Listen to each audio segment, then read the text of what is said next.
Discovery channel లాంటి ప్రపంచం మొత్తంలో ఒక గొప్ప ప్రాజెక్టును కట్టిందని చెప్పి అన్ని భాషలల్లో ట్రాన్స్లేట్ చేసుకొని ప్రసారం చేసినాయి.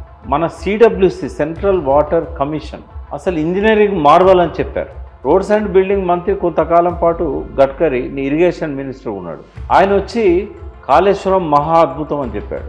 గజేంద్ర సింగ్ షెకావత్ సాక్షాత్తు నీటిపారుదల శాఖ మంత్రి అందులో ₹1 అవినీతి జరగలేదని చెప్పాడు ఉత్తమ్ కుమార్ రెడ్డి వేసిన ప్రశ్నకు. అప్పుడు ఆ నల్గొండ ఎంపీగా పిసిసి ప్రెసిడెంట్ ఆయన. కాళేశ్వరంలో అవినీతి జరిగిందా అంటే లేదని చెప్పాడు. ప్రాజెక్టులు కట్టిన కాడ నుంచి కూడా ఎన్నడూ పారని ఆయకట్టుకు 17 లక్షల ఎకరాలకు నీళ్లు కేసీఆర్ గారు నీళ్ళు ఇచ్చారు. ఈ కాళేశ్వరం నుంచి లిఫ్ట్ చేసి తుంగతుర్తి ప్రజలు పండుగ చేసుకున్నారు. నీకు గుర్తుండాలి ఆ సన్నివేశము. కాలువకు 2 పక్కల ఉండి శ్రీరామ్ సాగర్ సెకండ్ ఫేజ్ పూలు చల్లారు, కుంకుమలు వేశారు, జలహారతి పట్టారు జగదీష్ రెడ్డి గారి నాయకత్వాన్ని.